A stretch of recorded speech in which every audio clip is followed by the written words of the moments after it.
Hello, I'm Richard Jeffs. Today I'm sitting down with Thierry Malleret. Ever since I joined, Bill Gates have been warning about the pandemic. We knew it was coming. For several years, Thierry led the Global Risk Network for the World Economic Forum's annual meeting in Davos. And one day I got a call from Klaus Schwab who said, I'm thinking about writing a book. So we decided to do it together. And he is the co-author of The Fourth Industrial Revolution, COVID-19, The Great Reset, and The Great Narrative, 3 books that Thierry co-authored with the World Economic Forum's founder, Klaus Schwab. I know you're very critical about the World Economic Forum, that you have very strong views and convictions about ESG, about stakeholder capitalism. Coming up, The Great Reset is actually the Great Reset of Capitalism. Don't we all want to build back better? Because it's the slogan for the Great Reset, it's also about getting us on board with the Great Reset of Capitalism. Climate change and pollution are 2 gigantic externalities that endanger the future of the planet. Klaus Schwab's been indoctrinated people with his inclusive ideas to, first of all, get us to want a transition to stakeholder capitalism, and the sustainable idea is about removing our freedom of travel. I don't think that this is a monstrous project that is being put into place despite everybody's willingness. So Klaus Schwab's words there, that it's you're replacing shareholder capitalism with this new political system called stakeholder capitalism. Again, Richard, it's not a new political system. It's a new mode of governance. It's governance. It's companies. Well, it's replacing shareholder capitalism as a political system. I cannot be accountable for words or ideas expressed by someone else. The rise in authority, the censorship, the cancel culture, this is all Chinese communism. And all of this, and I mean this with respect, has been hoodwinking you, has been hoodwinking everyone to believe all of this is for our own benefit. Welcome, Thierry. Can you please provide an overview of your background and how you became to lead initiatives at the World Economic Forum? Yes, of course. Thank you, Richard, for having me. So I started at the World Economic Forum in the early 2000 or 1999, I can't remember. And prior to being an employee of the World Economic Forum, I worked in the government, in the Prime Minister's office in France. I worked in academia. I worked in Oxford. I worked in think tanks in New York. I worked in banking in London and Moscow. And then by complete serendipity, I think, I ended up working at the World Economic Forum, where I was in charge of several things. First of all, I was in charge of developing relations with Russia, because at that time Russia was expanding fast and in the direction which was not certain. So the idea was to get on board several Russian business people as members of the World Economic Forum, and then I ended up being in charge of Davos, the big annual meeting that takes place every year in Davos, and leading up the Global Risk Network, which was a very interesting initiative destined to shed light on how big macro issues like geopolitics, the environment, societal issues, tech, impact the bottom line of the big companies that are members of the World Economic Forum. Excellent. So it was at the World Economic Forum where you got to know Klaus Schwab, and you wrote 3 books with Klaus Schwab, which were The Fourth Industrial Revolution, The Great Reset, and The Great Narrative. How did that come about? Well, the Fourth Industrial Revolution, it was a collective effort. So I'm acknowledging the book by Klaus, but it's his book, to which I contributed to a very large extent, but it's his book. The other 2 were co-written between he and I. Why? Because I am an author as well. I've written about 15 books, I think, in total. I write very fast. I hope I write well. And I have a real passion for writing, for expressing through words complex ideas. So Klaus Schwab was aware of that, and he offered me to. I wrote even a 4th book, I think, with him, one on Europe, if I'm not mistaken. 2 years before the Fourth Industrial Revolution, that was not printed, not a printed book, but an e-book provided to participants in Davos. I think, I'm not certain anymore, but so 4 books, and probably he likes my style, and that's how we ended up writing books together. Great. So you're aware that I'm an investigative filmmaker, and a lot of my work is focused on the World Economic Forum. I investigate, the Great Reset, and in particular, stakeholder capitalism. You've seen? Have you seen some of my work? You mentioned you went to Yellow.Forum. So I did go to your to your platform.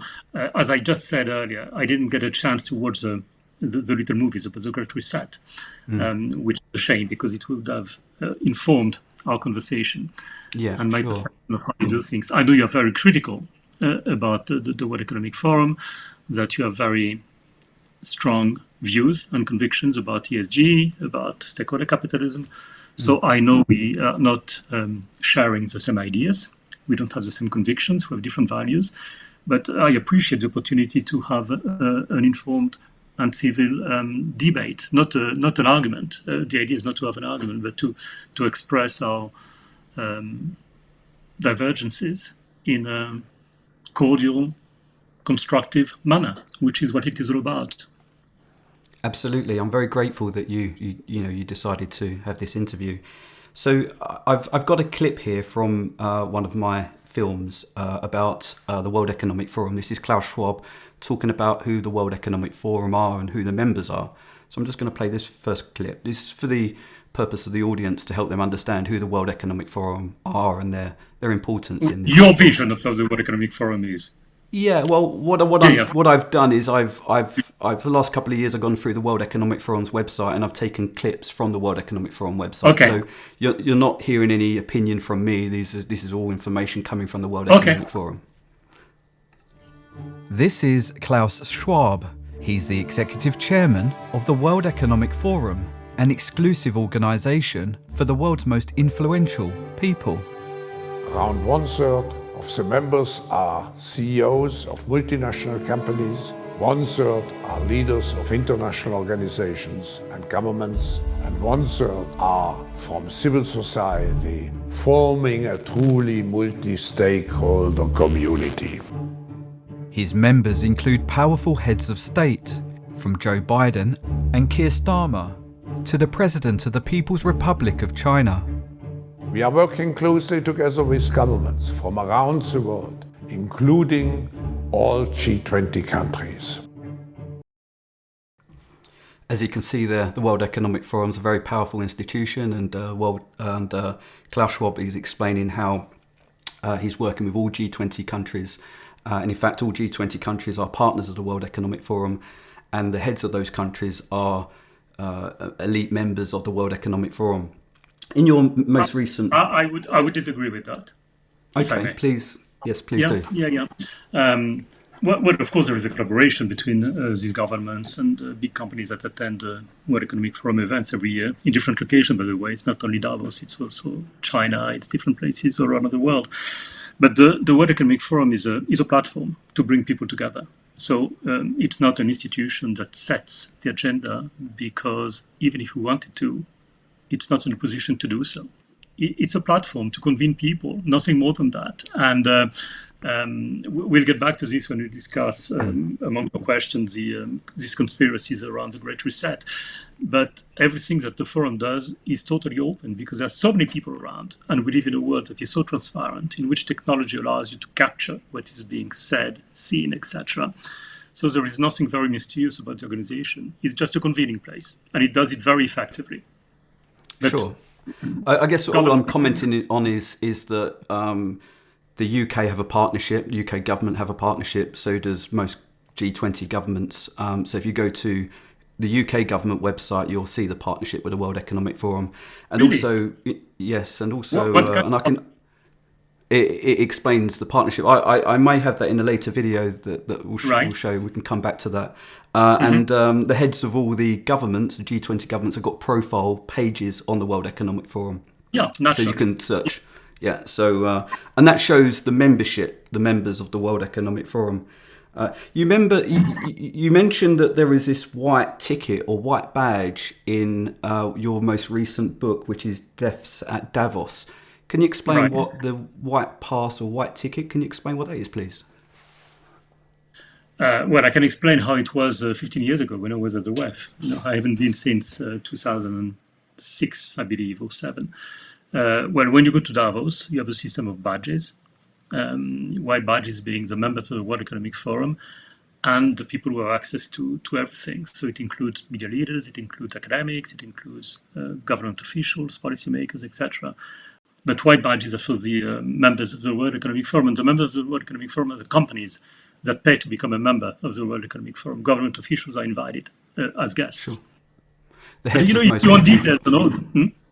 The heads of most Fortune 500 companies are members there with the white badges. I think there are 2,000 members, if I'm not mistaken. So large companies, global companies from all over the world. Great. And you mentioned about the Great Reset receiving a lot of conspiracy theories.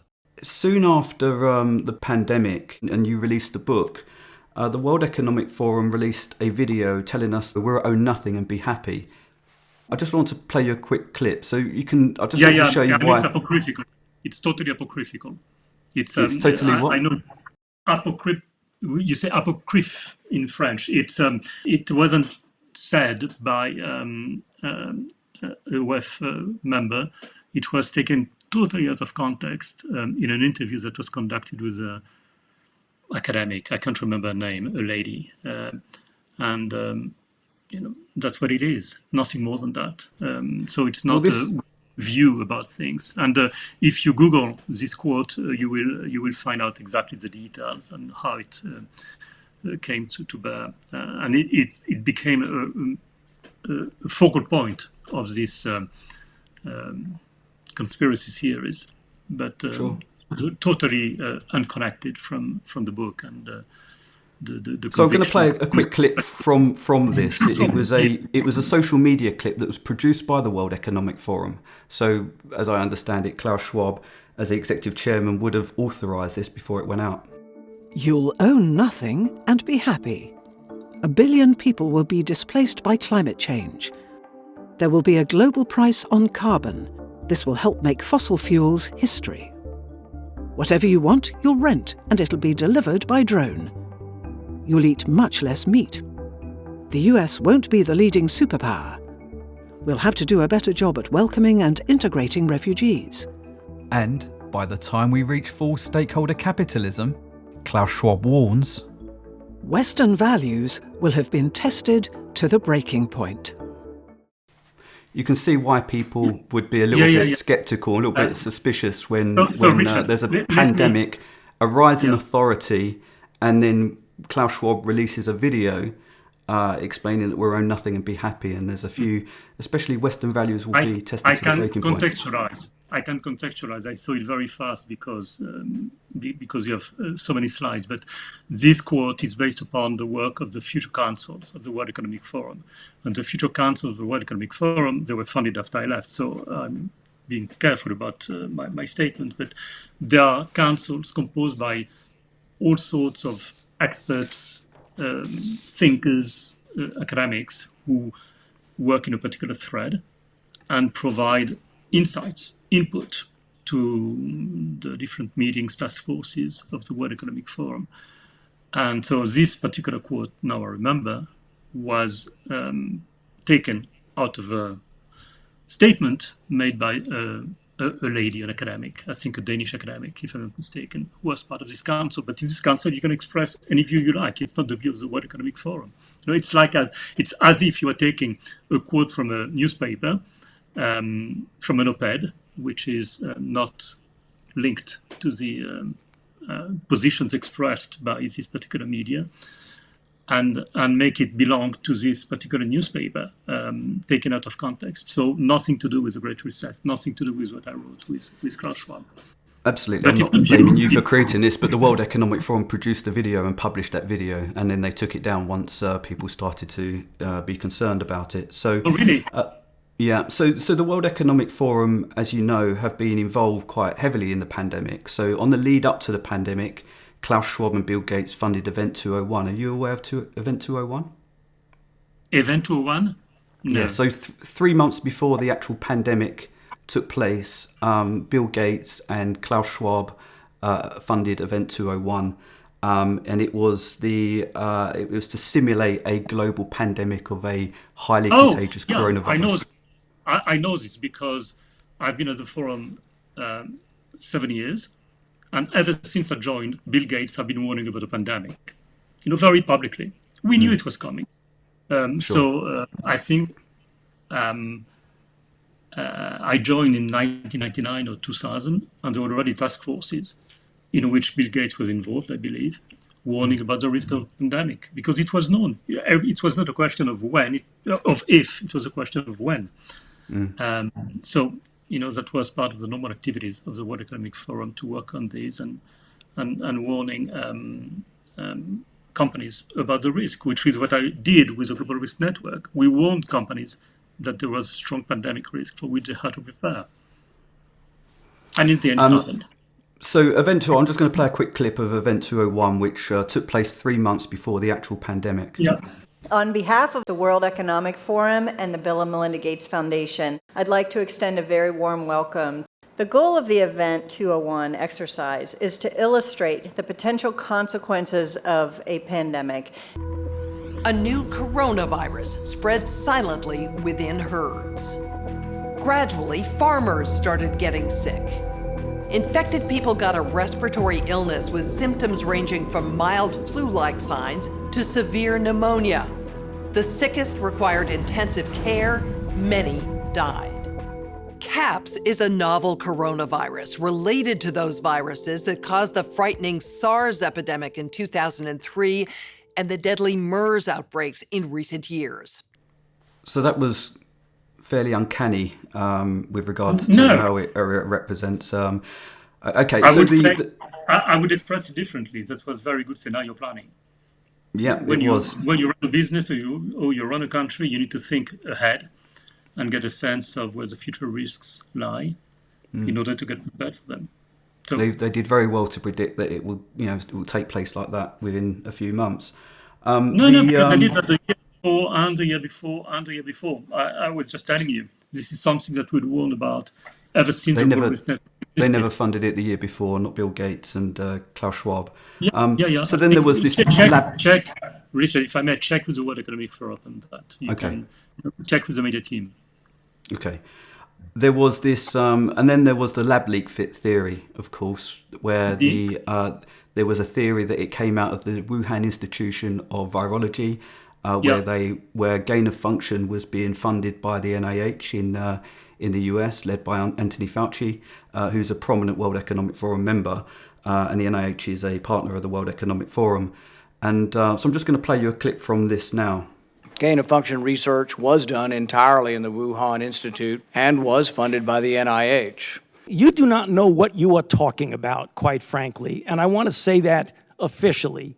They took animal viruses that only occur in animals, and they increased their transmissibility to humans. And you're dancing around this because you're trying to obscure responsibility for 4 million people dying around the world from a pandemic. So what I'm doing at the moment, I know that a lot of people like myself are painted as conspiracy theorists, but you can see that there's a little suspicious activity happening around this. So I just want to move quite quickly on to The Fourth Industrial Revolution, which is a book that you co-authored with Klaus Schwab. And I just wonder if you can tell me a little bit about what the Fourth Industrial Revolution is, please. Yeah, the idea was to shed light on technological innovation, which is progressing at a phenomenal pace.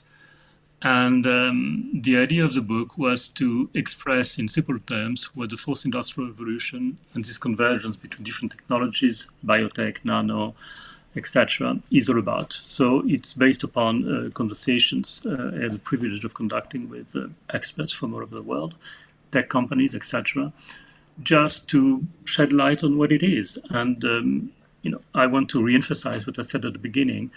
These are extremely complex phenomena. Very difficult to understand.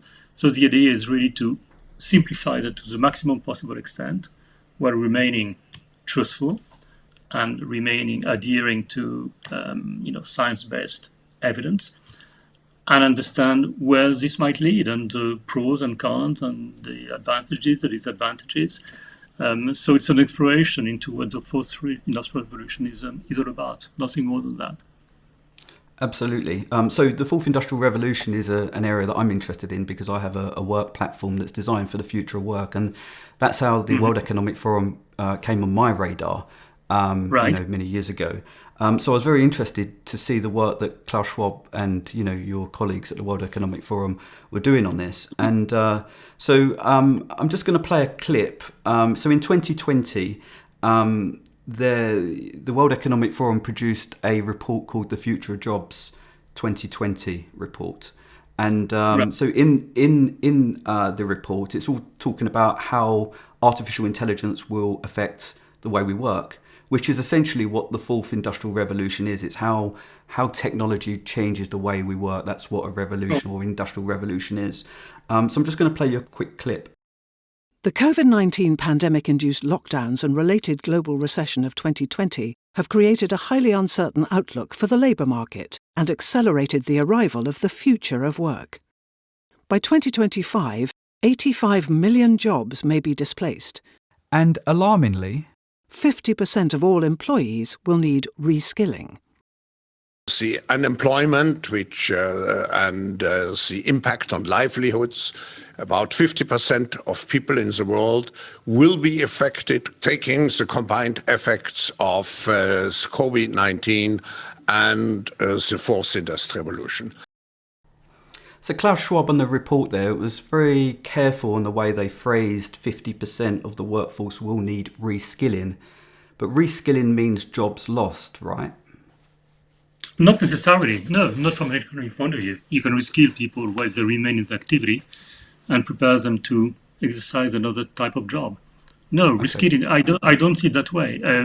It's one way to see it, but from an economic point of view, you can reskill while maintaining your current activity, which is what we do all the time. You reskill all the time because you try to perfect the way in which you use different tools for the benefit of your business.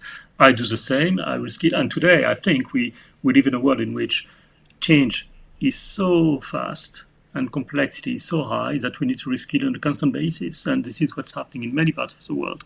If you don't reskill, if you don't educate yourself on a constant basis, you're bound to lose it and to lose your job. It's true for, I think, every single profession. Well, reskilling, if let's say you work in a warehouse and machines have taken your job as someone who packs boxes, for example, to reskill into another job, the only jobs really then, if machines have taken your job, your role as someone who packs boxes, would be to manage the machines that take those jobs, and there'd be very limited management roles. So those people who have lost their job to artificial intelligence, to technology, what does somebody do who let's say there's another industry which is probably easier to get a head around because we're seeing this already, self-driving cars, so automated cars. So what happens to maybe a 50-year-old truck driver who's just lost their job to a self-driving vehicle? They can't retrain to become software engineers, of course. So there's going to be a huge impact there on a lot of people becoming unemployed, right? Surely there'll be a huge impact. And I understand and I share your concerns. It's very hard to adapt to change for all of us. And for human beings, adapting to change is very, very difficult because we are change averse in most cases. However, what I would like to say is that we are all concerned about the impact that technology may have on the future of work, understandably, because we are all human beings, we all have a job. But it's important to keep in mind that there are many new jobs that are emerging as jobs disappear. For example, jobs that did not exist 4 years ago, like drone operator, are new jobs. So I'm not saying that someone who works in a warehouse can instantly become a drone operator, but as it has happened in the past with every single industrial revolution, new technology creates new jobs which we don't know yet. These emerge, and suddenly you have a whole stream of activities centered around these new functions. So reskilling means that to the maximum possible extent, you must help people to retrain for jobs that some are likely to lose because technology will have made them obsolete. But there are also new jobs. And at the moment, for example, you give the example of cyber trucks and autonomous vehicles, but it hasn't happened yet. 4 years ago when I wrote the book, no, not 4 years ago. How many years ago? I think the book was almost 10 years ago. We thought that it would happen overnight. It hasn't happened yet. It's slower than what we anticipated and what we thought. So when it happens more slowly, it gives also more time to reskill and acquire new capacities to do different things. So I'm not saying it's going to be easy, and it's hard for many different people, but there is a potential for reskilling through education. Many people who have activities who are becoming obsolete, and hopefully, if this is properly done, they'll be able to have new gratifying jobs. So the way I read this is that we had this pandemic, and we were all forced to lock down by the heads of our countries who were partners and members of the World Economic Forum. And then the Future of Jobs report reports that by 2025, 50% of us are going to need reskilling. And that is caused, that accelerated transition to the fourth industrial revolution, which is our jobless economy, was caused by the lockdowns. This was the video I showed you just a second ago about the Future Jobs report. Why are our governments, do you think, not telling us that 50% of us soon will have to be reskilled into another job? And also, from my research, there's no evidence there's going to be enough new jobs created to reskill half of the workforce into. Do you have any thoughts on that at all? Yeah, I've got some thoughts on that, of course. First of all, the level of employment has not been as high as it is at the moment. In the US, notably, with 4% unemployment, which is incredibly low by historical standards. The UK is almost a full employment economy at the moment. There aren't enough workers in the UK, which is correlated with the problem of immigration. So these dire predictions haven't happened yet. Employment is still something that operates normally in many economies around the world.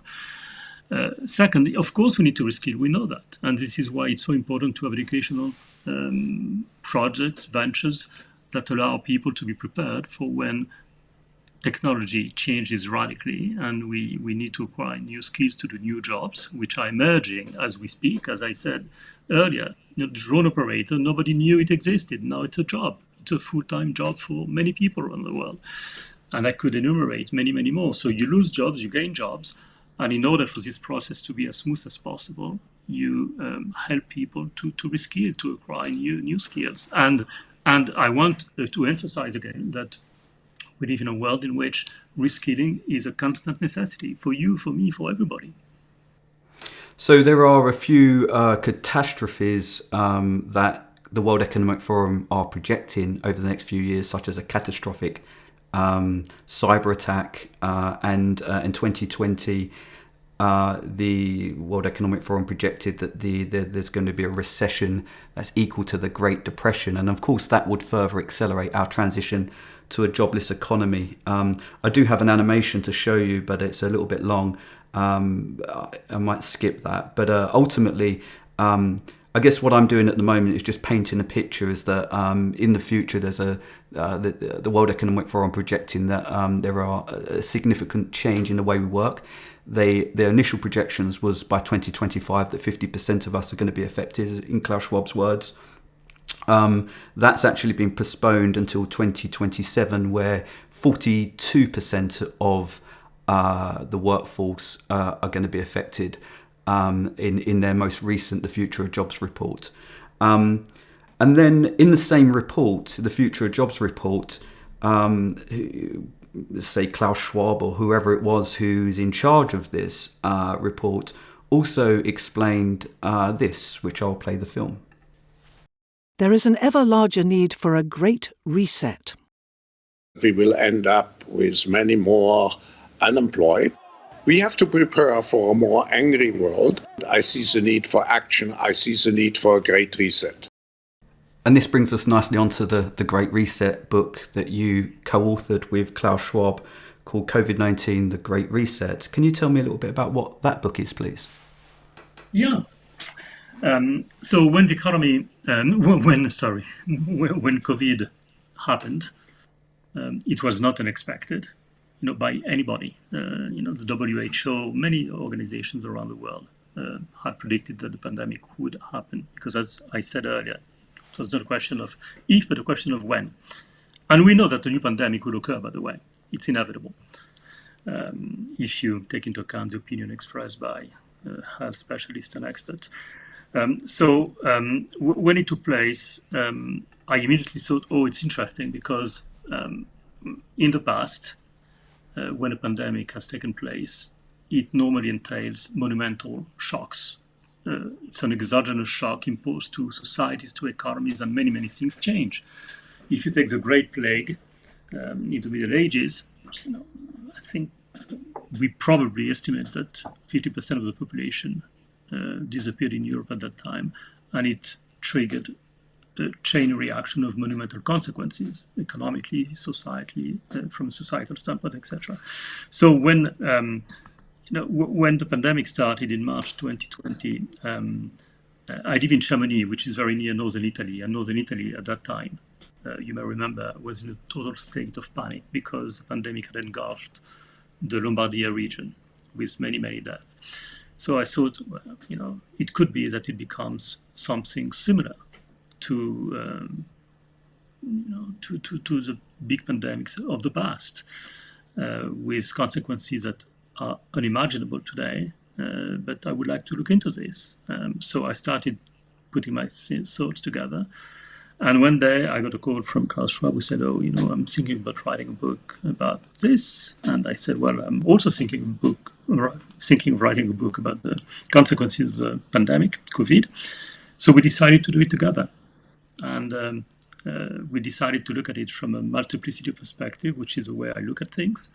Not from an economic standpoint or political standpoint, but by putting the different pieces together. So looking at the economic, environmental, geopolitical, societal, and technological implications. So that's what we did. And the idea was, again, to shed light of what COVID-19 might entail. And the argument put forward in the book is super simple. It consists in saying that with the pandemic, we are, the back against the wall. It's an opportunity to take decisive action, because at that time we were in lockdown. So we knew that there would be great fiscal programs put into place by governments, that the economy would function very differently. We made a point which expresses our conviction, both Klaus Schwab and myself, that the world needed to be made more equitable. There's too much inequality at the moment. There isn't enough fairness in the economy, we think, and more respectful of Mother Nature. And we can get back to this, but climate change and pollution are two gigantic externalities that endanger the future of the planet, we think.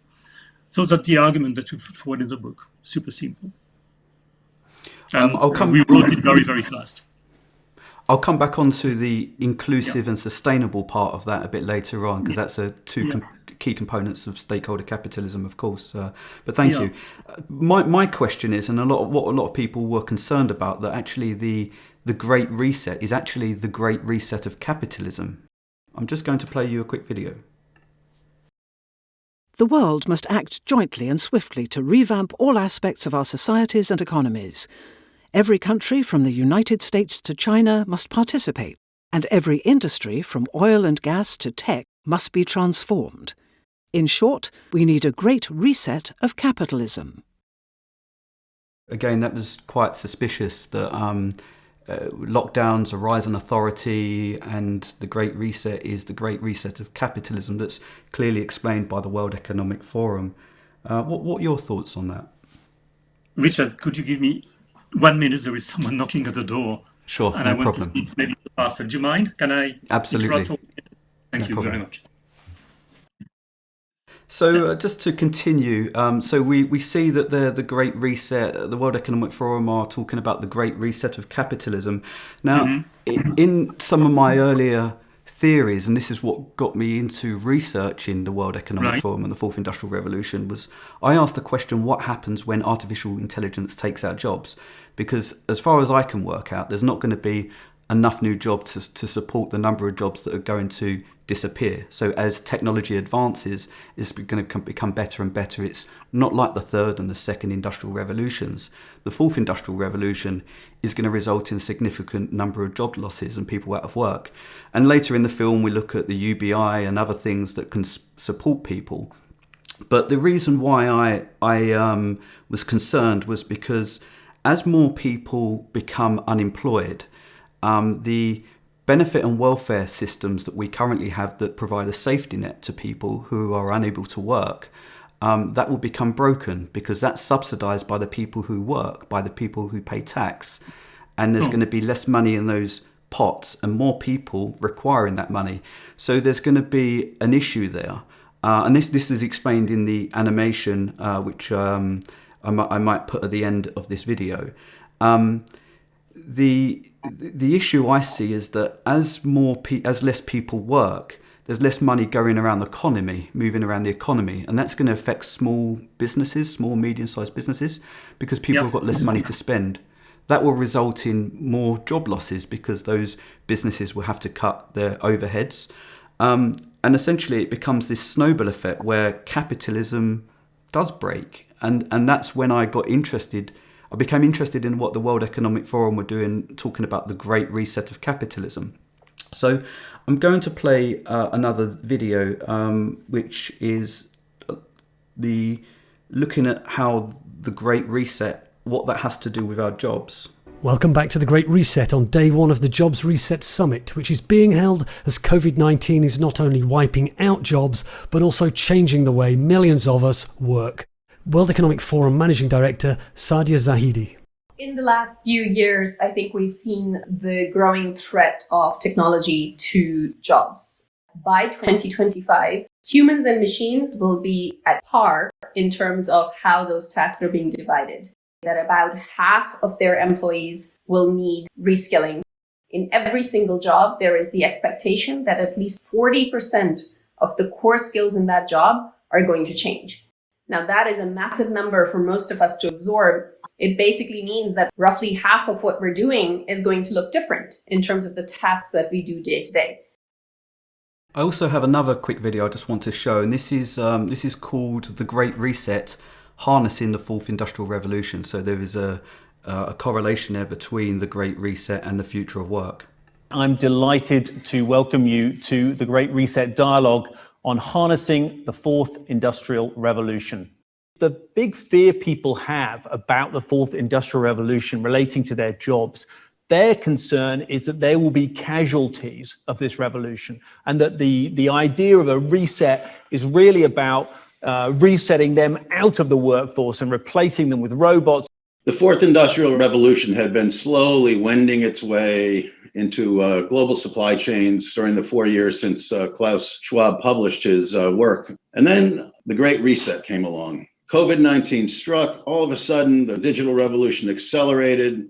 And it's clear that countries, industries, companies, and people with the requisite resources and skills, they will emerge as the big winners, and the gaps will only widen for those that are under-resourced or under-skilled. And I wanted to show you just another quick clip as well, just before I ask you a question with regards to this. This is Born Brende, who's the president of the World Economic Forum, in the same interview, which is the World Economic Forum's The Great Reset, Harnessing the Fourth Industrial Revolution presentation. Studies show that in the early days of the pandemic, the world leaped ahead 5 years in terms of digital uptake, accelerated these technologies. only in 2 months. As a journalist looking into this, I'm starting to explore what the future work has to do with the Great Reset of Capitalism, which, as I mentioned earlier, this is a time when artificial intelligence is going to completely disrupt the way we work and our economic system potentially. And the World Economic Forum are creating a lot of initiatives and doing a lot of work about our economy changing. Do you have any thoughts around that at all? Well, yes, of course. But Richard, I want to emphasize one very critical aspect. You're presenting little movies made with people who work at the World Economic Forum. It's not my case anymore. I left 15 years. I understand. I have my own convictions. And in order to get the proper response, you should be asking them, not me. I just wrote the book, and the book expresses my view of the world, and Klaus as well. And you are focusing on a very, very important issue, but which represents maybe hundreds of the content of the book. So I'm in complete agreement with you about the disruption caused by technology on the future of work. However, I have a disagreement with you on the extent to which this is going to manifest itself. Because at the moment, we are 4 years after the lockdown, and employment has increased all over the world. So the critical situation that you're describing hasn't happened yet. It doesn't mean that it won't happen, but it means that we need to prepare for this effect, for this impact to be as minimal as possible, which is through education and reskilling, as these videos make clear. But I'm sincerely hoping that robots are not going to displace all of us. And you know what? It depends on the policy decisions we take today. You are the revolution. As we transition to the fourth industrial revolution, we have designed an app that will enable you to thrive in the future of work. Yellow is a smart work management system for freelancers and all companies that hire contractors. At its core is a calendar that's been designed specifically for managing freelance bookings. For freelancers, receive bookings directly into your calendar and create contracts, track time, and raise invoices with just one click. For companies, Yellow streamlines the process of booking your favourite freelancers. It also automates timesheets, batch payments, and more. Yellow charges no commission. It's a free service that offers a low-cost subscription for teams and more advanced professionals. Join the freelance revolution at Yellow. That's Yellow, YEELO.work. You are the revolution that you've been waiting for. The next thing I have here, which I found very interesting, and this is the time when the pandemic is in full swing. The world is in lockdown. People are very suspicious about what's going on, as you can rightly see, because a lot of the content has been produced by the World Economic Forum. So, did you ever see this? Inspired by the Great Reset's call to action, I called for a Marshall-like plan for nature, people, and the planet. He wants to reset the ways in which we live. The king is one of many powerful stakeholders colluding in the Great Reset transition to stakeholder capitalism. Other stakeholders include the managing director of the International Monetary Fund. History would look at this crisis as the great opportunity for reset. The Secretary General of the United Nations. All elements of the Great Reset are fundamental to building the future we need. Some prime ministers. This pandemic has provided an opportunity for a reset. And the disruption is an opportunity for us to reset. This is a time for a great reset. And then following this, the World Economic Forum released a slogan for the Great Reset initiative called Build Back Better. I'm just going to play you another quick video. In 2020, the World Economic Forum released a slogan for the Great Reset. So that's what this summit is all about. It's leveraging this crisis and build back better. A true recovery from COVID-19 will not be about putting things back together the way they were. We need to build back better, to reset. Building back better is about much more than corporate social responsibility. It's about reinventing capitalism itself. Klaus Schwab designed the Build Back Better slogan to encourage us to support the Great Reset. We're gonna build back better our democracy and restore humanity. We're gonna build back better. Building back better. Build back better. Build back better. Build back better. Build it back better. Building this country back better. Build back better. Build back better. Build back better. Build back better. Many governments, such as the US, the UK and Canada, have enacted Klaus Schwab's Build Back Better inclusive and sustainable propaganda policies, hoodwinking us into believing our future is prosperous. It looks as though COVID has massively accelerated changes in the world of work, and as old jobs are lost and new jobs are created, this government will build back better. And the first plank of my Build Back Better plan rejects the defeatist view that automation and globalization mean we can assure American workers lead to a future made in America. Because we can only build back better if we lean on one another. So thank you to all of our entrepreneurs across the country for everything you do for our communities. When I say climate change, what do you think of? I think of jobs. Green jobs. Green jobs. Build back better. Hi, we all want to work together on building back better from the pandemic, a slogan that I think that Joe has used several times. I think he may have nicked it from us, but I certainly nicked it from somewhere else. I think probably some UN disaster relief program. But we want to build back better from the pandemic. In 2020, the World Economic Forum explained, "The Great Reset of Capitalism will only work if it includes everyone." So this is just a clip from my film, and you can imagine when people see people of importance like this parroting the same words, it made people very anxious and suspicious about what's going on in the world. Why? Don't we all want to build back better? It's well, a slogan. Of course we want things to be better. It's propaganda, isn't it, at the end of the day? It's not propaganda, it's an aspiration. It's a slogan. It's to get us I on board. hadn't seen the video. So thank you for my education, because I hadn't seen this. Thanks. But no, it's not propaganda. It's a slogan. It doesn't mean anything. It means what you want it to be. Build back better for me means that we want to improve things.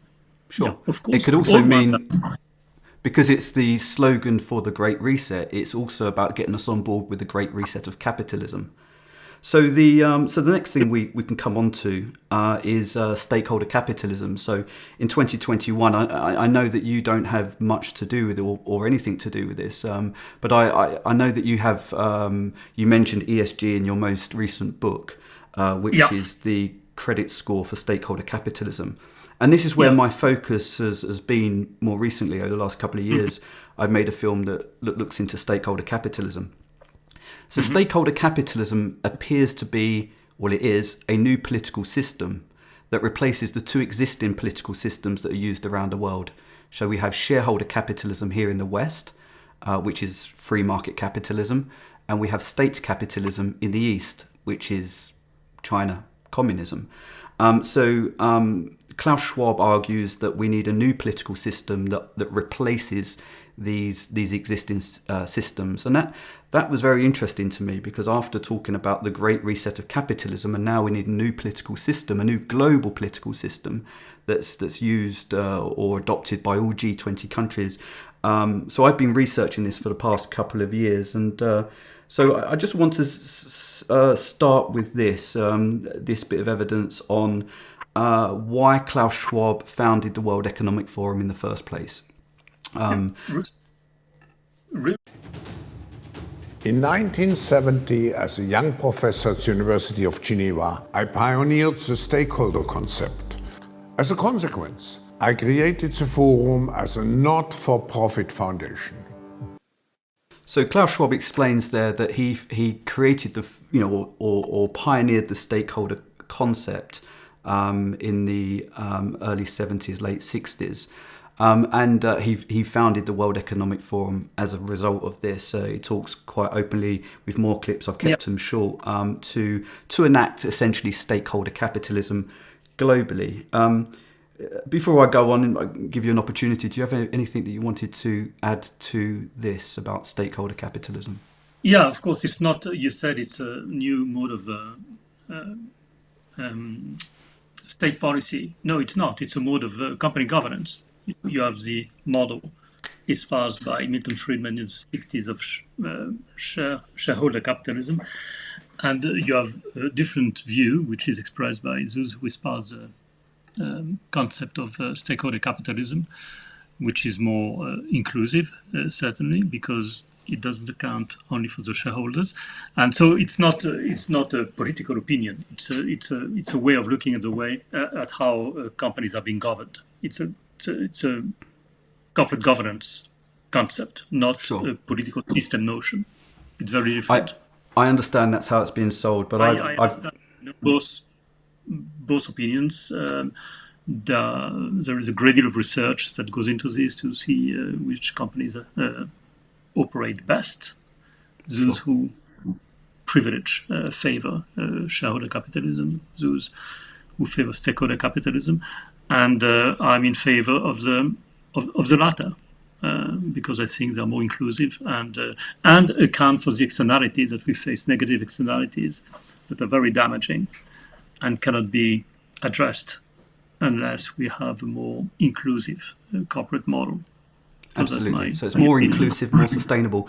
I'll come back onto that again in a minute because that's just a little bit further down. But first of all, I just want to show when it was enacted, and just to show that it is actually already been put into place.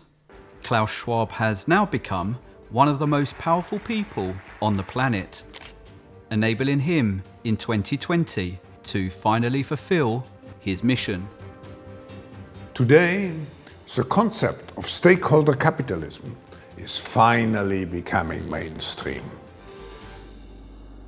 We are talking about a substantial shift which is taking place to an economy which is more based on stakeholder responsibility. It's a funeral of shareholder capitalism, and it's a birth of stakeholder capitalism. You have shown us the way forward. Today is a milestone in implementing the stakeholder principle into the management of companies. It's a birth of taking care of all the different stakeholders. You need to commit to stakeholder capitalism. You need to commit to being net zero. So Klaus Schwab's words there, that it's you're replacing shareholder capitalism with this new political system called stakeholder capitalism. Again, Richard, it's not a new political system. It's a new mode of governance. It's governance. It's companies. Well, it's replacing shareholder capitalism as a political system. So it's replacing that. No. If I may, no, it's not. You are confusing a political system, a democracy, an autocracy, dictatorship, whatever, with a mode of governance which applies to companies. It's different. We're talking about two different things. It's not a political system. It's a way of looking at how companies are being governed. You have companies that adhere to the notion of shareholder capitalism. Sure. I think we're splitting hairs slightly because this is capitalism. Okay, so I think we're splitting hairs. We're not talking about political system. Okay, let's forget the word, for the purpose of this argument, let's forget the word political system, but it's replacing free market capitalism and communism with a new global political system. No. I fundamentally disagree. That's Klaus Schwab's words. No. You can have. You'll ask Klaus Schwab. We'll come back onto that. No. But let me finish. Nothing to do with what you just described. Okay. You can have a free market that works incredibly well while being embedded by stakeholder capital. The Business Roundtable Association in the US espouses the notion of stakeholder capitalism. And yes, it's a free market. Nobody would dispute that the economy in the US is a free market. Would you? So the two are not incompatible. The two are not incompatible. Let's let Klaus Schwab explain. So here's Klaus Schwab from his book. But you need to ask him, not me. But Yeah, then you need to ask him, not me. It's very important. In his book, Klaus Schwab explains stakeholder capitalism replaces the two political systems used by countries around the world. Concretely, from a system of shareholder capitalism, which prevailed in the West in the past 50 years, and a system of state capitalism that gained prominence in Asia and is centred on the primacy of the state, we should move to a system of stakeholder capitalism. On the one hand, we have... But Richard, can I say something? Please go ahead. Yeah, it's a bit unfair because it's a book that I didn't write. It's Klaus Schwab. You should be asking him, not me. I'm not. At the moment. I don't want to engage in a conversation about things that I haven't written or said. Absolutely, yeah. I agree totally. You don't have to have an opinion on this. I'm literally. No, I have an for the opinion. purpose. I have an opinion. Yeah, It's my own personal opinion. I cannot comment on the opinion of Klaus Schwab, nor his book. And again, I'm not accusing you of anything. I'm just showing you what is out there, and I'm not proposing anything. I'm just getting everything from the World Economic Forum and showing you, essentially, just conveying a story. So the next one is Klaus Schwab talking about the two political systems, and it really gives an insight to his political views. In an interview with Asian media, Klaus Schwab explains which existing system he prefers. On the one hand, we have state capitalism. On the other hand, we have shareholder capitalism. So it's a clash between two systems. I believe that state capitalism in the short term provides certain advantages. So Klaus Schwab clearly is in favour of Chinese communism. Yeah, okay, but nothing to do with me. The World Economic Forum have a large operation in China, where Klaus Schwab runs his ominous Global Future Council to explore emerging models of Chinese leadership adapted to a new norm of globalization. And Klaus Schwab is often interviewed by Chinese state media, where he expresses admiration for their communist system. I respect China's achievements, which are tremendous over the last over 40 years. I think it's a role model for many countries. The Chinese model is certainly a very attractive model for quite a number of countries. Here are Klaus Schwab's politician stakeholders, the heads of our governments, with the Stakeholder Capitalism slogan promoted above them at their G20 annual meeting in 2021. People and Planet is also promoted on the cover of Klaus Schwab's book about stakeholder capitalism. So from my research, this is a political, well, okay, I'll stop using the word political system because I know that you don't want me to use that. But this is a new system that instead of providing, so this is how I understand it. Shareholder capitalism is free market capitalism. It's the shareholders who have control. Under state capitalism, that control, the authority shifts to the state. So the state has control under state capitalism. I have a completely different understanding from yours. That's not how I see it. And state capitalism is an authoritarian political system. State capitalism, okay, but this you need to ask Klaus Schwab. Sure, I'm not accusing you. I'm just showing you. I don't want to comment. No, please don't. Want to comment. I don't want to. Yeah, I don't want to put you under pressure to comment about this, but I guess I'm just showing you what this is, because ultimately there is a new, you call it an economic system of governance, I call it a political system that's been enacted.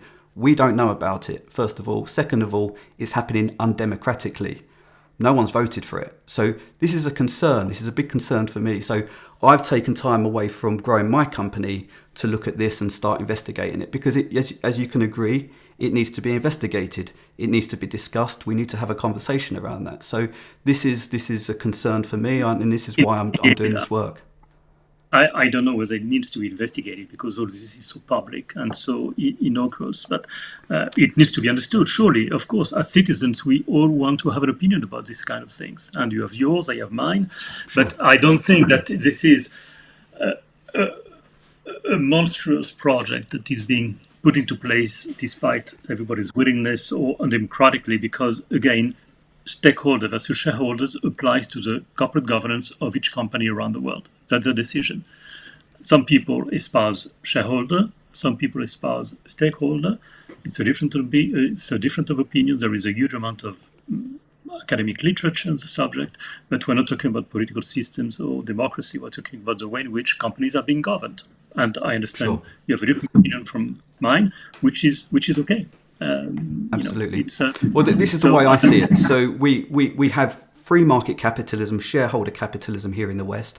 You have state capitalism in the East, which is an authoritarian political system. It moves authority away from the shareholders to the state. They have control. And stakeholder capitalism, well, obviously, it's another authoritarian political system that provides a group of stakeholders control. So just as you why? Explain to me why. State capitalism. I'll explain that absolutely. So as you all know, that the rhetoric, as I call propaganda about stakeholder capitalism, is that we're all stakeholders in this new political system. So essentially, the control or the propaganda in the book explains that we all benefit. All us people benefit from this new political system. But ultimately, we can't all have control in this new political system. So Klaus Schwab explains that his key stakeholders will be the people who have control. They're the people who have authority and make the decisions under this new political system. If shareholder capitalism provides us shareholders control and state capitalism shifts control to the state, it's easy to understand who acquires control under stakeholder capitalism. Stakeholder capitalism replaces both shareholder and state capitalism with a single global political system that provides authority to a group of people called stakeholders. It's a funeral of shareholder capitalism, and it's a birth of stakeholder capitalism. You have shown us the way forward. Who, therefore, are the stakeholders who acquire such unprecedented global authority? Throughout his book, Klaus Schwab insists we are all stakeholders under stakeholder capitalism, and his new political system benefits all people and the planet. Hidden, however, in a World Economic Forum blog, Klaus Schwab explains who really acquires the authority. To ensure that both people and the planet prosper, 4 key stakeholders play a crucial role. They are governments, civil society, such as education bodies, companies, and the international community, such as the UN and European Union. The heads of these organisations are exclusive elite members of the World Economic Forum.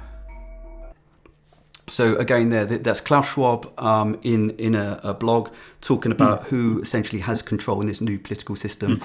He argues, which I don't think I have that video, but he's essentially saying that all these the heads of these organisations are all people and make use of the planet. Therefore, they should, be incentivized to act in the interest of all of us, which I'm sure a lot of people would disagree.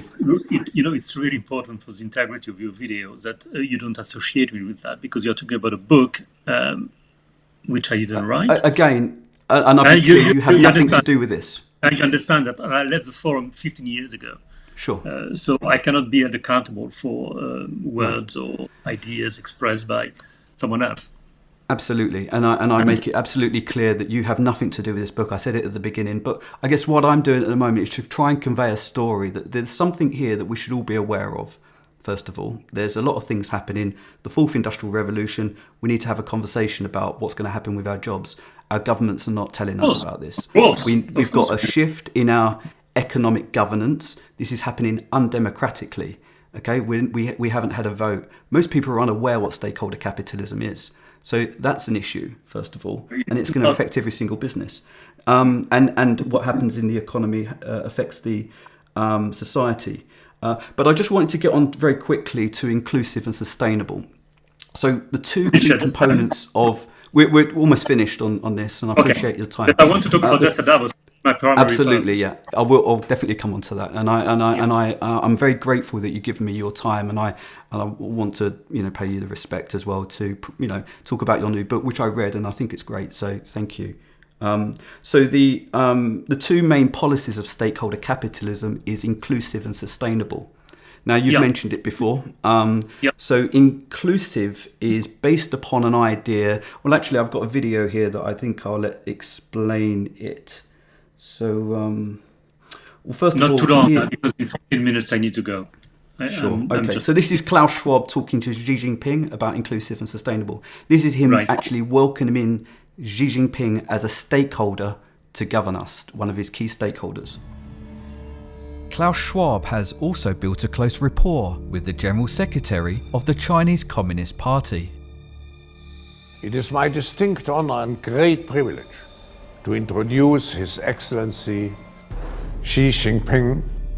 China has made significant economic and social achievements under your leadership. In this World Economic Forum address, Klaus Schwab welcomes Xi Jinping as a stakeholder to govern us. We should join hands and rise to the challenge. And he encourages all stakeholders to enact stakeholder capitalism's inclusive and sustainable policies. I believe this is the best time for leaders to come together and work jointly for the world to become more inclusive, more sustainable. Black Lives Matter! Black Lives Matter! Inclusive and sustainable are stakeholder capitalism's two primary policies. Since 2020, they are responsible for the changes we've been witnessing throughout society. Black trans lives matter!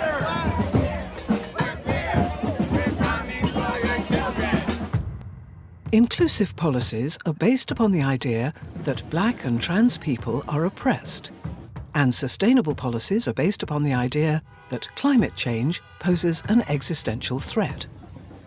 Klaus Schwab claims these alleged crises are being caused by shareholder capitalism.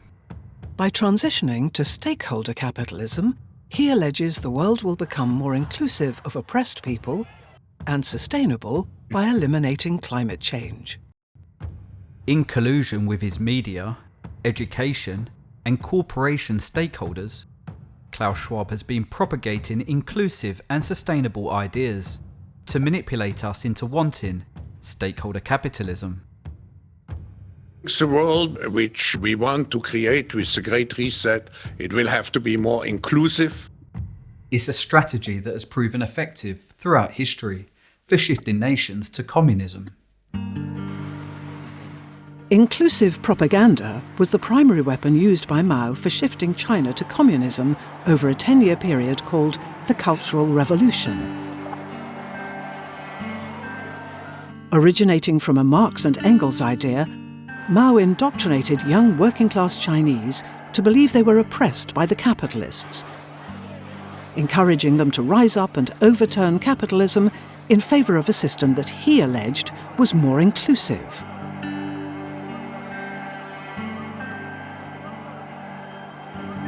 You were 6 years old when the Cultural Revolution began in China.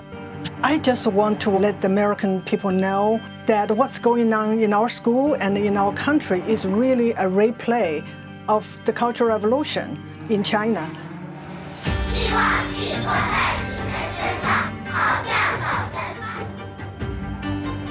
Today, Klaus Schwab and his stakeholders are disseminating Marxist inclusive propaganda to encourage us to rise up and demand a shift to stakeholder capitalism.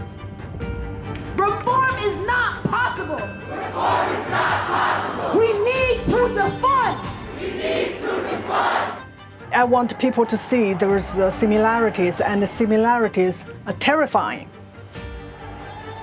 Instead of targeting the working class, Klaus Schwab and his stakeholders are indoctrinating our younger generation to believe minority groups across race, sexuality and gender are oppressed by shareholder capitalism. I feel guilty that I've not done anything vocally to help the people who are oppressed, and they've been oppressed for so long. My youngest looks very white, so they would look at her and say, "You are an oppressor." Marxist ideas such as critical race theory and gender identity are being propagated throughout education institutions. Books like these are now part of the curriculum. Encouraging young people to join social justice movements that are designed to drive a shift to a system that Klaus Schwab alleges is more inclusive. This one is A is for activist. Each letter promotes a different form of protest. N is for no, no, no, no. We have the power! We have the power! Make some noise if you think that trans rights are human rights. And we have seen the signs of anger on the streets. So we have to create a stronger inclusiveness. So there are a lot of people at the moment who are comparing what's happening in society at the moment to the Cultural Revolution that happened in China in 1966, and it has a name. It's called conglobation. Technically, it's called conglobation, amalgamation. It's a false equivalence. It doesn't make any sense for me. It doesn't make any sense. No, of course not. It's a false equivalence. Nothing to do with what happened in China. Which okay, but in China we're talking about values. People have different values. And the idea to suggest that this is equivalent to what happened with the Cultural Revolution is called a false equivalence. Well, to shift a country to another political system, as what happened during the Cultural Revolution, Marxist ideas are disseminated to brainwash citizens to believe that they're oppressed and to get them to rise up and drive the shift from the bottom up to another political system. That's what happened during the Cultural Revolution. That's what's happening today. We're seeing Marxist organisations such as Black Lives Matter, who are self-proclaimed Marxists. Alicia Garza, who was educated by Klaus Schwab, is the co-founder of the Black Lives Matter. She was educated on Klaus Schwab's Young Global Leader program. To essentially get people to go out on the streets and overturn capitalism, which we saw in the riots, in favour of a system that's more inclusive. That's what all the defund the police and all of these slogans of Black Lives Matter was all about. And then we also have ESG. I'm going to skip sustainable at the moment. Richard, this would warrant a much longer conversation than we can at the moment, because it's already 1:15. I was hoping that you would ask me about the book, and I need to rush in 15 minutes. I thought it would last an hour. I need to rush because I have a meeting at 2 in Geneva. Okay. I do have one more short clip on ESG, and then that was it. And then I was going to come onto your book. But I don't know whether. How are you going to use these long videos and short conversations that we have, in which I don't have much of a chance to express my views and my different opinions? Well, you've already explained that you don't have any views or anything on this, so I'll give you the opportunity to No, I have views. No, I didn't say that. No, I have strong views, but I cannot comment on views expressed by others in books that I didn't write. That's what Absolutely, I said. So I'm a journalist. I'm investigating stakeholder capitalism, what it is, why I, as a business owner, have been asked to adopt ESG. This is the ESG video. This explains you don't have to adopt ESG if you don't want ESG. I've been asked to adopt it by my venture capitalists, and ultimately. Why don't you choose someone?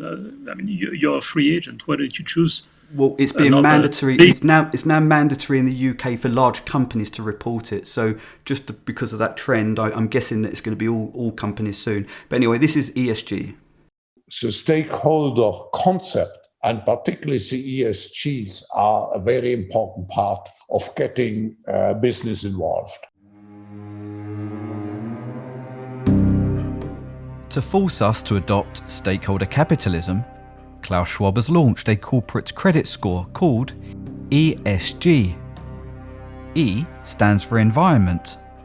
In this section, we receive a good score for complying with Klaus Schwab's sustainable net zero restrictions. S stands for social. Here, our score improves for complying with Klaus Schwab's inclusive DEI policies, requiring us to prioritise job opportunities to people who are allegedly oppressed and support social justice movements. And G stands for corporate governance. This means the corporation stakeholders who govern us. You have been a fabulous partner in promoting the stakeholder concept. What you did is actually to speak out on social issues. Your support for LGBTQ rights. In order to receive a good score, more brands are hiring ambassadors from the trans community. This month I celebrated my Day 365 of womanhood. Check out my Instagram story to see how you can enjoy March Madness with Bud Light and maybe win some money too. And the stakeholders are supporting other inclusive policies. Starbucks says employees will now be allowed to wear Black Lives Matter apparel as part of its dress code, and now they're even making t-shirts for them to wear. I'm going to leave the video there because I know that you don't have time. I'm going to move on to your book as well because I want to show you that respect. But I just also want to say I appreciate you taking the time to look at this. I know it's hard, but this is my opinion on it. I believe that Klaus Schwab claims to have created the World Economic Forum 50 years ago for the purpose of transitioning the world to stakeholder capitalism.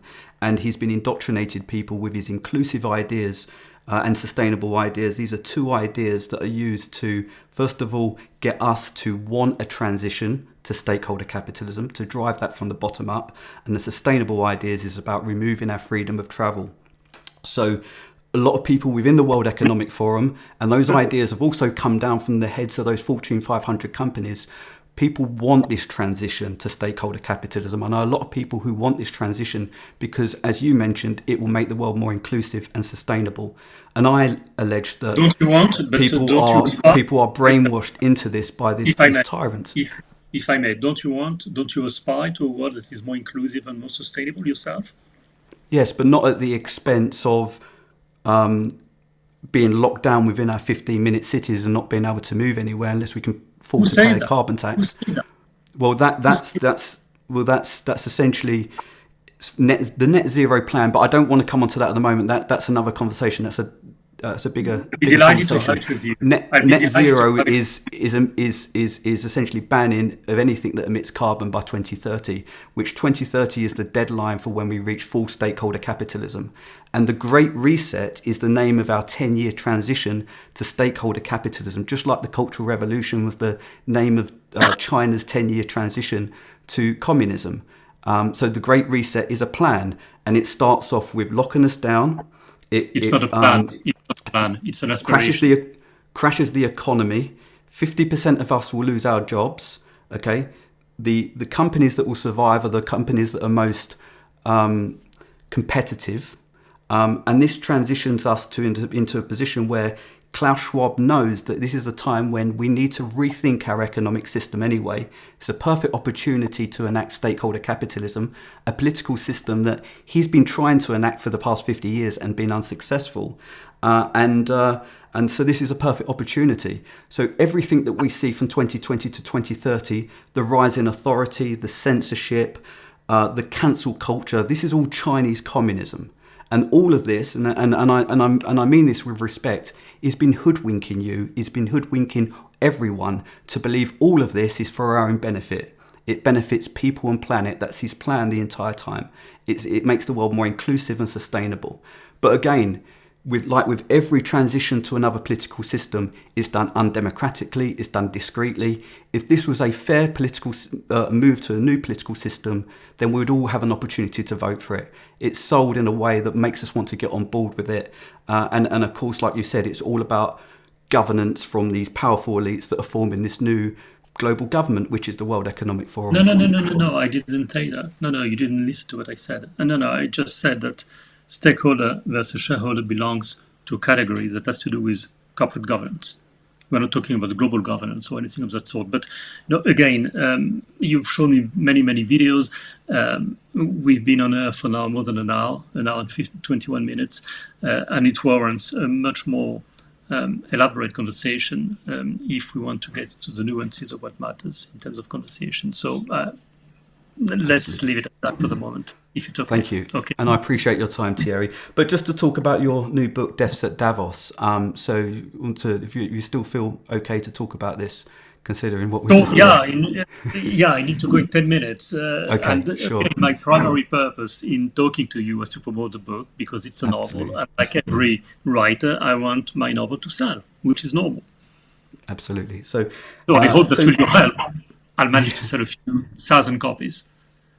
Yeah, well, I'd like to help you on that because you've been such a great sport in coming on and talking to me, and I think you're a great person. I don't think for one moment that you're involved in this in terms of behind this plan and working. I don't think you're a key stakeholder, but I think that you've been hoodwinked by Klaus Schwab. More power than it deserves, and that it has. There is no plan. It's a platform. There is. We've proven that. It's called the Great Reset. It's a business. Yeah, well, the Great Reset is a very well thought through plan to get us to stakeholder capitalism by 2030. So anyway, Deaths at Davos, your most recent book, which you wrote independently. Of course, it was nothing to do with the World Economic Forum, but you did. It is about the World Economic Forum, isn't it? I guess it's from your experience. No, it's not. Okay. It's about a company called The Circle, and it's a novel. It's a novel. So in a novel, you're just bound by one thing, which is the power of your own imagination. However, it has to ring true. So because I am a former employee of the World Economic Forum, it's based in a context, in surroundings which I know and understand. So it has informed the way I wrote the book, which is about a global gathering taking place in a location, Davos, but it could be Washington, it could be Beijing, it could be London, it could be anything else. And it's a thriller because we all have an aspiration to understand who did it. That's Absolutely. A fundamental aspiration that we all have in us, isn't it? Who Absolutely. did it? It's a good thriller. Why? I'm sorry? Why? To respond to the question why, who did it, how? That's what thrillers and detective novels are all about. Absolutely. So I just found it fun to write it. And I think it's a great... and then interpretation is left to the reader, because otherwise there is no point in writing a novel. So who is the Don? Who is the Don in your book? Talk quite, repeatedly talking about this powerful head figure. The Don is a person who runs the circle. Well, that's your own interpretation. As I say in the book, in the preliminary words of the book, no, it's not Klaus Schwab. It has nothing to do with any person that you could think of. Sure. It's a fictional character. Yeah, and what was quite nice is that you do link it to some political affairs and people such as Donald Trump and Putin. Absolutely. Yeah, the idea is really to elaborate on the possible implications of a Trump victory and the possible collusion that might exist between the Trump victory and the presidency of Vladimir Putin in Russia. That's what the plot is all about. Great. Well, I recommend to the listeners, to the viewers, to go out and buy your book and to judge for themselves whether it has any link to the World Economic Forum or not. But yeah, thank you very much. The privilege of the reader. Absolutely, yeah. So a lot of the viewers and listeners of this channel will have an interest in the World Economic Forum. They are alleged conspiracy theorists, as we've been told so much. But as I've proven today, I think there's a good legitimate reason to be a bit suspicious of activities at the World Economic Forum at the moment, and especially during this time with the rise in authoritarianism around the world. Very true. Yeah. Very true. And like we should always question authority. We should always question initiatives, and that's my job. That's what I'm doing. And to talk to somebody who's Absolutely, and to talk to someone who's been a part of the World Economic Forum is fantastic. So I really appreciate you taking the time to speak with me. I think that you'll get a lot of people buying your book to read it as a result. Thank you. I look forward to pursuing our conversation around a beer or glass of wine in London. Lovely, thank you very much, and so thank you very much for joining us. Thanks, Richard. I really don't believe that there is you're involved in anything sinister at all, Thank you. Clear. Hopefully not. Absolutely not, and I will be clear on that, and I'll make an extra attempt to make that clear at the end and at the beginning as well of the video. Okay. So, but I think thank you very much, and appreciate you taking the time. Up, and we'll stay in touch. Oh yeah, all the best. All right, thank you, Thierry. All the best to you. Bye-bye. Bye then. To watch the documentary about stakeholder capitalism and support our campaigns, visit Yellow.Forum.